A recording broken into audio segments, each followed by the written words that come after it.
Myself Dinesh Patdar. Today we'll discuss CA Foundation course.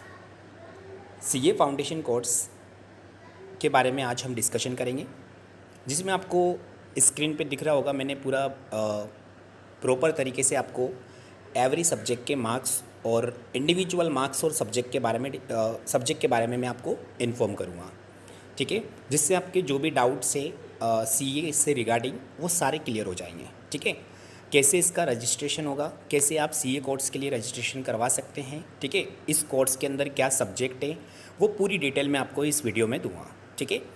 ये जो courses है, ठीक है, आफ्टर 12th आप इसे ज्वाइन कर सकते हैं, यानी कि आप 12th की ड्यूरेशन में इसे का एडमिशन करवा सकते हैं, ठीक है। जैसे आपका अभी एग्ज़ाम्स नहीं हुआ है फिर भी इसमें आपका एडमिशन हो सकता है, बट इसकी जो एग्ज़ाम्स है वो 12th पास होने के बाद ही आप अपेयर हो पाओगे, ठीक है ना। तो हम CA फाउंडेशन के बारे में बात कर रहे हैं। CA फाउंडेशन सभी जो कॉमर्स स्टूडेंट बैकग्राउंड है वो सभी कर सकते हैं, ठीक है। बहुत ही एक स्कोरिंग डिग्री है बेटा ये, जो आपको फ्यूचर में बहुत अच्छी हेल्प करेगी और एक अच्छा पैकेज आपको इसके अंदर मिल सकता है, ठीक है। CA फाउंडेशन जो है CA है उसकी फर्स्ट स्टेप होती है ये CA फाउंडेशन, जिसके अंदर जनरली 4 सब्जेक्ट होते हैं, ठीक है। 4 subjects, every subject is 100 marks, ठीक है। 4 सब्जेक्ट होते हैं जैसे मैंने यहाँ पे आपको समझाया है। 1 सेकेंड, जैसे कि अगर हम यहाँ डिस्कस करें कि फर्स्ट सब्जेक्ट है हमारे पास में अकाउंट्स, ठीक है। सेकेंड सब्जेक्ट होता है हमारे पास में CA फाउंडेशन का law and BCR। Third subject होता है हमारे पास में मैथ्स, स्टेट्स एंड LR। और लास्ट 4th सब्जेक्ट होता है इकोनॉमिक्स एंड BCK, ठीक है। ये हमारे पास में सब्जेक्ट है। ये 4 सब्जेक्ट है, एवरी सब्जेक्ट 100 मार्क्स का है बेटा। हाँ, अकाउंट्स जो हमारे पास में है इसका CA फाउंडेशन का, वो 11th और 12th के ऊपर बेस है, ठीक है ना। कुछ भी डिफ़िकल्ट नहीं होता है अकाउंट्स के अंदर। जो आपने 11th और 12th क्लास के अंदर अकाउंट्स पढ़ा है वो पूरा अकाउंट्स यहाँ पे डिटेल में डिस्क्रिप्शन किया गया है। तो आप अकाउंट्स के अगर देखोगे, मैं आपको अकाउंट्स का सिलेबस भी बताऊँगा इस वीडियो में, जिसमें आपको अकाउंट्स के क्या क्या टॉपिक्स है वो भी हम डिस्कस करेंगे, ठीक है। सेकेंड है हमारे पास में लॉ और BCR, ठीक है। सेकेंड जो सब्जेक्ट है law and BCR। Law generally आपने यहाँ पर एक्ट के बारे में डिस्कशन किया गया है, ठीक है ना। एक्ट यानी कि जैसे पार्टनरशिप एक्ट आपने पढ़ा हुआ है, ठीक है, इंडियन पार्टनरशिप एक्ट 1932। और सेकंड आपने कंपनीज एक्ट पढ़ा हुआ है, ठीक है ना। 11th-12th क्लास में आपने ये डिस्कस किया है बिजनेस स्टडीज़ के अंदर भी, और इसके क्वेश्चन आंसर्स भी करे हैं आपने 12th क्लास में। तो इसमें भी क्या है, जनरली जो लॉ है ये 60 मार्क्स का है, तो एक अच्छा स्कोरिंग है। और भी बाकी इसमें सेल ऑफ गुड्स एक्ट है और 2-3 एक्ट और एक्स्ट्रा है, तो वो भी अपन आसानी से कवर कर सकते हैं, एकदम डिफ़िकल्ट नहीं है, ठीक है। BCR के अंदर बेटा जनरली यहाँ पे आपको बिजनेस करस्पॉन्डेंस रिपोर्टिंग वर्क दिया गया है, यानी थोड़ी बहुत इंग्लिश दे रखी है, पैसिवाइज सेंटेंस वगैरह ये सारे, ठीक है। तो ये भी इजी है, रिपोर्टिंग बिजनेस में कैसे रिपोर्टिंग की जाती है उसके रिगार्डिंग है, ठीक है। तो जनरली यहाँ पर भी अगर हम देखें तो जो लॉ एंड BCR सब्जेक्ट है वो भी 100 मार्क्स का है। और खास चीज़ ये है बेटा इन दोनों की कि ये दोनों जो सब्जेक्ट है वो दोनों ही सब्जेक्टिव क्वेश्चंस होते हैं ना, अकाउंट्स में भी और लॉ एंड BCR भी सब्जेक्टिव, यानी कि इसके क्वेश्चंस और आंसर्स आएंगे वो आपको एग्ज़ाम में लिखना है, ठीक है। तो बिल्कुल ईजी है, दोनों क्वेश्चंस आंसर इसमें रहेंगे, ठीक है। जो भी क्वेश्चंस होंगे उनके आंसर हमें लिखना है। अकाउंट्स तो वैसे ही हम क्वेश्चन ही क्लास के अंदर इतने करते हैं कि अच्छी प्रैक्टिस हो जाती है। 100 आउट ऑफ 100 मार्क्स आप बिल्कुल अकाउंट्स के अंदर स्कोर कर सकते हो, क्योंकि बहुत ईजी है और बहुत अच्छा है, ठीक है। थ्योरी में भी क्या है, थोड़ी सी प्रैक्टिस करना होती है हमें, ठीक है। बाकी थ्योरी में भी ये मान के चलो कि अगर आपको याद है तो आप ईजिली इसमें भी अच्छा मार्क्स स्कोर कर सकते हो। बट इसमें अगर आप फुल 100 आउट ऑफ 100 स्कोर करना चाहते हो तो इसकी जो लैंग्वेज है उस पर थोड़ी हमें कमांड करनी पड़ेगी, कुछ वर्डिंग से जो हमें क्लास में सीखना है, ठीक है ना। तो सेकंड हमारे पास में लॉ एंड BCR, ये भी एक अच्छा सब्जेक्ट है जिसे कवर कर सकते हैं हम। और तीसरा जो सब्जेक्ट है वो है मैथ्स। अब मैथ्स देखकर ही कॉमर्स के स्टूडेंट्स थोड़े से डरने लगते हैं, क्योंकि मैथ्स सब्जेक्ट लिया ही इसीलिए नहीं था सर हमने, क्योंकि उसमें हमें इतने फॉर्मूलेस याद नहीं रहते। बल्कि बेटा ये जो सब्जेक्ट है मैथ्स यहाँ पे वो बिल्कुल ईजी है। जो 8th स्टैंडर्ड क्लास में होता है, 10th स्टैंडर्ड क्लास तक का, वही है, कोई हायर मैथमेटिक्स नहीं है, ठीक है। सेकेंड है स्टैटिक्स। स्टैटिक्स तो आपने 11th क्लास में और 12th क्लास में भी बिल्कुल पढ़ा ही है बेटा, ठीक है ना कहीं स्टैटिक्स के बारे में पढ़ा है, मीन मीडियन मोड, ये सारी चीज़ें प्रोबेबिलिटी आ जाएगी इसके अंदर, और इंडेक्सेशन आएगा, तो ये भी इजी है, ठीक है बिल्कुल कर सकते हैं। एलआर ये लॉजिकल रीजनिंग होती है बेटा, ठीक है, इसमें जनरली जो कॉम्पिटिटिव एग्जाम्स में क्वेश्चंस पूछे जाते हैं उस टाइप के क्वेश्चन हैं। तो यहाँ पे भी देखिए, अगर आप मैथ से अगर थोड़ा सा भी डर लगता है तो आपके स्टेट्स और एलआर 2 सब्जेक्ट है, बिल्कुल 60 मार्क्स आप अच्छे से स्कोर कर सकते हो, ठीक है। मैथ्स में 20 भी करें तो अपने अच्छे मार्क्स बन सकते हैं, ठीक है। तो यहाँ पे अगर हम थर्ड सब्जेक्ट की बात करें तो ये भी बहुत ईजी है, कोई डिफिकल्ट नहीं है मैथ्स, ठीक है। नेक्स्ट है फोर्थ जो है हमारे पास में सब्जेक्ट इकोनॉमिक्स एंड बीसी के। इकोनॉमिक्स आपने पढ़ाई है, इकोनॉमिक्स के बारे में तो रीड करा ना हमने, ठीक है। इकोनॉमिक्स और बीसी के ये 2 सब्जेक्ट है यहाँ पे हमारे पास में।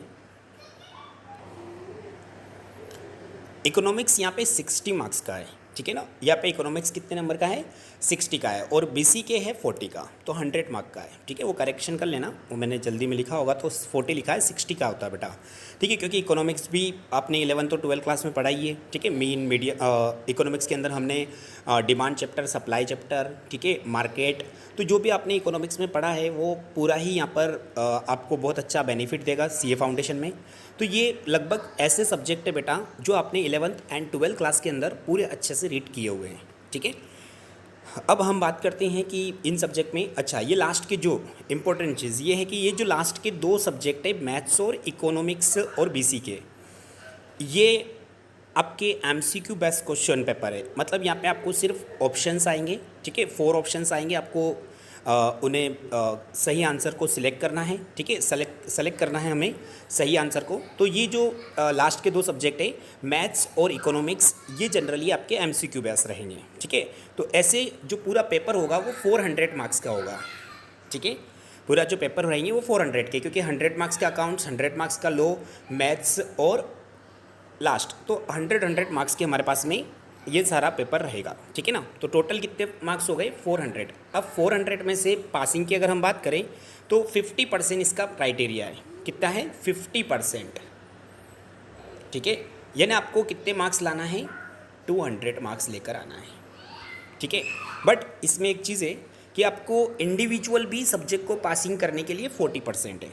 मतलब आप अकाउंट्स को अगर पास करना चाहते हो तो आपको 40% यानी 40% यानी 40 मार्क्स होने चाहिए। 100 में से 40% मतलब 40 मार्क्स आपके आना चाहिए, तो आप अकाउंट्स में पास कहे जाओगे, ठीक है। लो और बीसीआर दोनों को मिलाकर, ठीक है ना, दोनों को ऐड करके 60 + 40 दोनों को ऐड करके 100 मार्क्स का होता है लो एंड बीसीआर। इसमें दोनों में मिलाकर आपके 40 नंबर होने चाहिए, ठीक है। मैथ्स, स्टेट्स और एलआर तीनों के जो 100 मार्क्स है, तीनों के काउंट करके आपके कितने होने चाहिए, 40। और इकोनॉमिक्स बीसीआर में टोटल 100 का है, तो उस 100 में से आपको कितने होने चाहिए, 40 मार्क्स, ठीक है ना। तो यानी कि हमारे एवरी सब्जेक्ट में 40 40 40। अब आप ये सोच रहे होंगे कि सर ये तो हमारे 400 के हाफ यानी 50% के बराबर 200 नंबर तो हुए नहीं। गिन लो 40 40 40 40 कितने हो रहे हैं, 160। अब बताओ अगर 160 हो रहे हैं तो पासिंग कैसे हो गया सर। तो इसीलिए बेटा यहाँ पे क्या है, इंडिविजुअली तो आपको 40% लेकर आना है। इंडिविजुअली तो हर सब्जेक्ट में पास होने के लिए 40 नंबर चाहिए, बट जब उनकी टोटल की जाए सभी सब्जेक्ट की तो आपको 200 मार्क्स होने चाहिए। यानी आपको 40 नंबर जो है, जो 40 नंबर है वो 40 नंबर तो इसलिए है कि वो पासिंग मार्क्स है, आपको उससे ज़्यादा लेके आना है ताकि आपका जो टोटल ओवरव्यू होगा वो कितना होगा, 200, ठीक है। तो जो 40 40 40 है ना, ये पासिंग है, बट आपको इनमें से किसी सब्जेक्ट में 50 लाना है, किसी के अंदर 60 लाना है, ताकि आपका जो ओवरव्यू टोटल आए वो 200 रहे, ठीक है ना। तो यहाँ पे जो 50% दो कंडीशन में नहीं लिखी है, इंडिविजुअल सब्जेक्ट में आपके 40% होने चाहिए और एग्रीगेट आपका 200 होना चाहिए, ठीक है, 50% टोटल का। अगर इसको हम एग्जाम्पल के थ्रू समझे तो मैंने यहाँ एग्जाम्पल भी दिया, जैसे अकाउंट्स में अगर आपके 45 आए, ठीक है, लो में अगर किसी स्टूडेंट्स के बेटा 55 आए, मैथ्स में 42 आए और इकोनॉमिक्स में जो है वो 48 आए। आप देखिए सभी सब्जेक्ट के अंदर 40% अबाव है, ठीक है। अकाउंट्स के अंदर 40 नंबर से ज़्यादा है, लो बीसीआर के अंदर 40 नंबर से ज़्यादा है, मैथ्स के अंदर 40 नंबर से ज़्यादा है, इकोनॉमिक्स और बीसीआर में भी 40 से ज़्यादा है। तो बच्चा सभी में इंडिविजुअल पास दिख रहा है, बट जब इन सभी की टोटल की जाए तो ये बैटरी हमको 190। तो इसका मतलब है कि ये स्टूडेंट फेल है। क्यों? क्योंकि जो टोटल है इसकी वो एग्रीगेट 200 होनी चाहिए। अगर 200 से कम है तो वो पास नहीं हो पाएगा। ठीक है, तो यानी कि हमें ज़्यादा स्कोरिंग करना है ताकि हम अच्छे मार्क्स कवर कर सकें। ठीक है ना। चलिए, अब इसके बाद में मैं आपको इसमें रजिस्ट्रेशन की प्रोसेस बता देता हूँ। रजिस्ट्रेशन की बिल्कुल सिंपल प्रोसेस है। ठीक है ना। आपको इसका सीए फाउंडेशन का रजिस्ट्रेशन करवाना होगा। ठीक है, जिसमें आपको बुक्स भी रजिस्ट्रेशन के साथ में बेटा आपको बुक्स भी मिल जाएगी।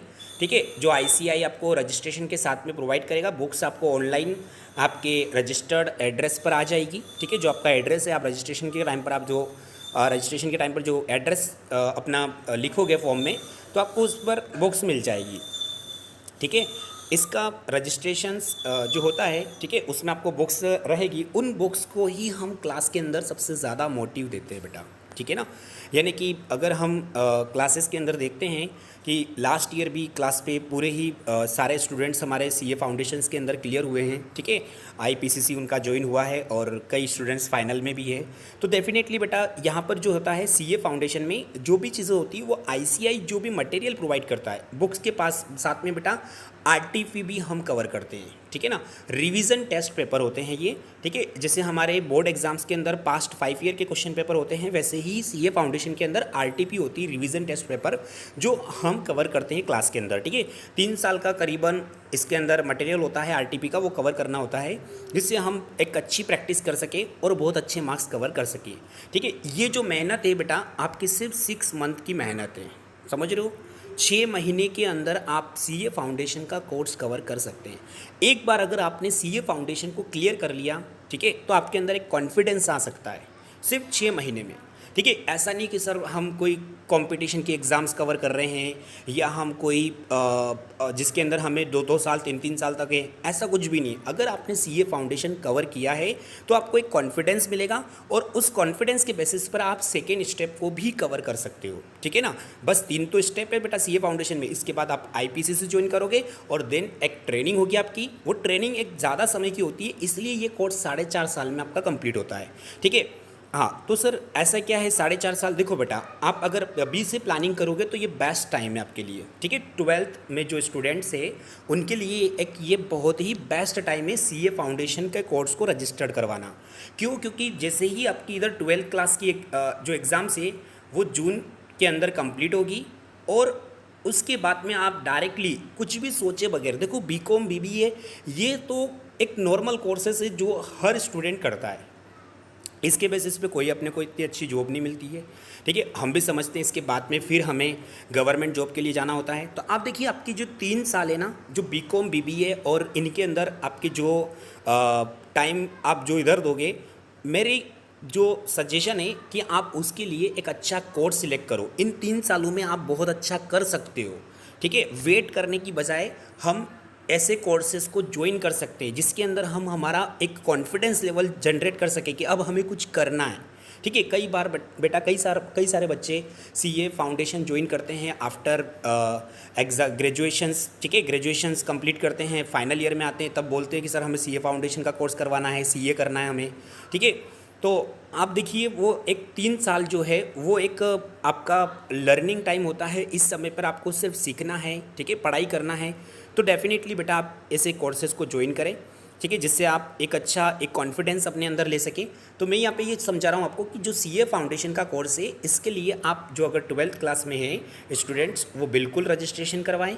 ठीक है, हिचकिचाने की ज़रूरत नहीं है, सारी चीज़ें हमारे पास क्लियर हैं। ठीक है, एक भी ऐसी चीज़ नहीं है बेटा जो हम न समझ पाए। ठीक है ना, सारे कोर्सेज एकदम ईजी है और आप देख सकते हो 12th क्लास के लिए। ठीक है, और एक सफिशिएंट टाइम है आपको इसमें। अगर अभी रजिस्ट्रेशन करवाएंगे तो हमको नवंबर 2021 अटेम्प्ट मिलेगा।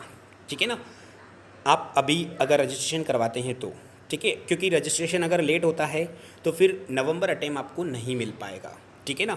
इसलिए रजिस्ट्रेशन करने में आप देरी ना करें और रजिस्ट्रेशन करवाएं बेटा, जिससे आपको नवंबर 2021 अटेम्प्ट मिले और आप अपना एक जो डिज़ायर गोल है या आपने जैसा सोचा है कुछ करने के लिए तो वो आप कर पाओगे, ठीक है ना।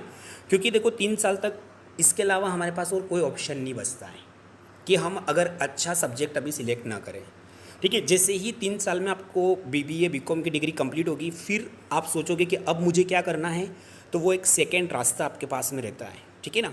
कि यार चलो 3 साल हो गए, इधर 3 साल में आप कहाँ चले जाओगे, CA foundation clear, IPCC clear, आप पहुँच जाओगे CA फाइनल पे, डायरेक्ट CA फाइनल। इधर आपका ग्रेजुएशन कंप्लीट, इधर आपका CA फाइनल, यानी आप एक तरीके से बीइंग एंड चार्टर्ड अकाउंटेंट कहे जाओगे। तो वो एक अच्छी चीज़ है बेटा, जिसका एक जो इन 3 सालों के अंदर अपनी लाइफ सिलेक्ट कर लेता है बेटा, वो ज़रूर आगे कुछ अच्छा कर सकता है, ठीक है ना। ये मेरा एक ऑब्जेक्ट था बेटा कि मैंने इस सब्जेक्ट में आपको समझाया, ठीक है। इसकी एक मैं PDF फाइल के लिए आपको एक और अलग से वीडियो लेक्चर या बना दूंगा, ठीक है, या ग्रुप पर मैं आपको सेंड कर दूंगा, जिसमें आपको अकाउंट्स LR इनके सबके डिटेल डिस्क्रिप्शन रहेगा, ठीक है, बिल्कुल। तो सब्जेक्ट वाइज का डिस्कशन रहेगा बेटा, है ना, ठीक है। मैं सब्जेक्ट वाइज उसका एक PDF फाइल बनाकर आपको सेंड कर दूंगा, ठीक है ना, कि जिसमें कितना कोर्स है और कितनी चैप्टर्स है, क्या क्या चैप्टर्स है, तो आप खुद ही PDF से समझ सकते हो उसको, ठीक है। चलिए यहाँ तक हम आज इस कंप्लीट करते हैं इसको, और डेफिनेटली बेटा बिल्कुल आप अपने कैरियर को सिलेक्ट करें, ठीक है, तो एक अच्छे से करें, ठीक है। Okay, thank you.